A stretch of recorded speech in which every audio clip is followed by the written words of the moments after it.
And I don't want to harbor on this situation in a format to cause malice or Man, disruption. say what you mean and mean what you say. Oh, I'm definitely gonna do that. I just want to express it properly because I don't Yeah. want anybody listening to take it out of context. Because Okay. this is not about, you know what I'm saying, Austin Foster as the person. Because I don't know him as a I've met him, but I don't know him as a person. I just know Right. the situation that he's facing. Right. So I can't speak on him as an individual. So I'm True. using his situation as an example. Let's say he grew up in a suburban area with a positive view of the police, right? Right. And in his experience, the police have always been helpful to him. Right. Now, in case in point, there's a situation something was stolen from him. He reported this object being stolen. No, he took to your report that he said it was stolen, but it was took from him. It wasn't stolen. Okay, he was robbed for the object. Yeah, yeah. Somebody just Okay, they just ganked him. all right. With his positive interaction with the police throughout his life experience, I'm not saying I agree with his decision making. I'm saying it's understandable from his disposition as opposed to what it would be from mine. Now, if I can't say if I would have got robbed because I've been robbed before and I know what I did in that situation, but that's neither here nor there. It wouldn't be the same response that he gave. Right. Now, we take this back to the duck. From where I come from, that would be breaking the duck. For him and his experience, that would be the proper thing to do as a citizen. Okay. We have the Now, duck up. it brings a whole different perspective in the balance, right?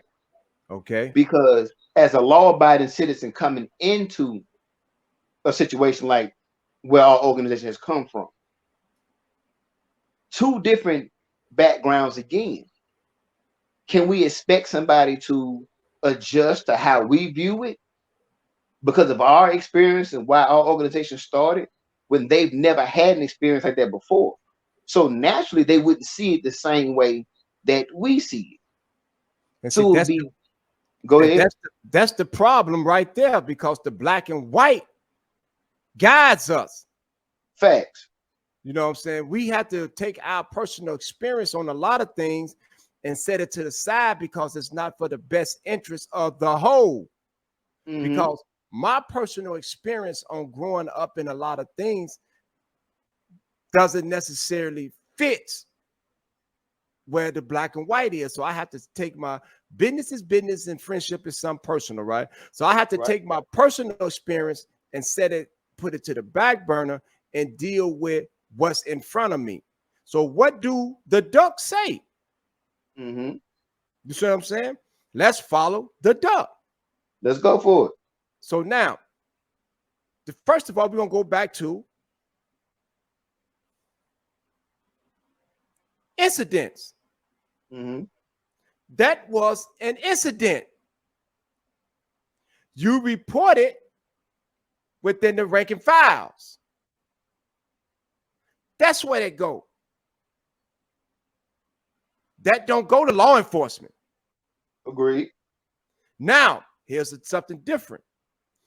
What if somebody, that same person, stole his car? You know who stole your car, but for insurance purposes, you have to report it. Stolen. That's a Mm-hmm. report. You report the car stolen. They say, hey, do you know who got it? No, I don't know who has it. I don't know who stole the car. You know what I'm saying? I woke up, it was gone. I parked it. I came home, I parked it. I woke up, it was gone. But all the time, you know that this dude took it from you. Mm-hmm. You make a report to law enforcement that your car is stolen. You don't know who stole it. Then you go make an incident report to your other obligations and saying, hey, man, this what fam did. This is what happened. That's the difference. Agreed. Now, That's the being difference. being devil's advocate in this conversation, respectfully, Right? Yeah, most definitely. Now, growing up in a suburban area with a positive relationship with the police and not having that kind of background, would that not be tampering with an investigation or lying to a police officer? So Man, therefore, listen. no, hold up, hear me out now, because I'm not speaking from my own angle of this. Right. Because hey, you know what I'm saying? Who's the enemy? Agreed. Okay, let's Now, keep that in mind. it's in my mind. Here Now, is let's keep it in there. Let's keep it in the audience minds. all right. Now, I'm gonna go back to this, not that individual, but an individual from such a background. Right. They would not view the police or those who support the systematic warehousing as enemies because they have been a friend to that community. So this is where individuals from that kind of background must be taught the realities of Black America so they can properly understand the context in which the black and white, for example, is written and why it is written the way it is written. So let me Go ask you ahead. this here. Mhm. If this is a different experience than what you grew up with and what you believe in, why are you apart? Now, that is a good question. That's a wonderful question to ask. And sadly, unfortunately, I would love to be able to give an answer for that one, but that one I can't answer. Okay, then. So now that means that you are a part of something that you don't even know what you are part of and that you truly don't believe in.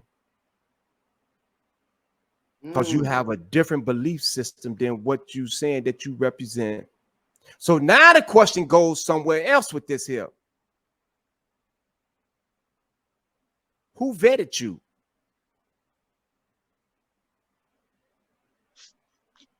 I ain't got no tea to sip. I'm gonna sip this Pepsi. Okay, then. So now that's where that goes to. Who brought you into the company? Who made you a manager within the company within you don't even believe in the company policies? So how are you a manager within this company now because you want to come in and start implementing your own policies within the company, which you are unable to do because you work for this company. So you got to follow the company policies.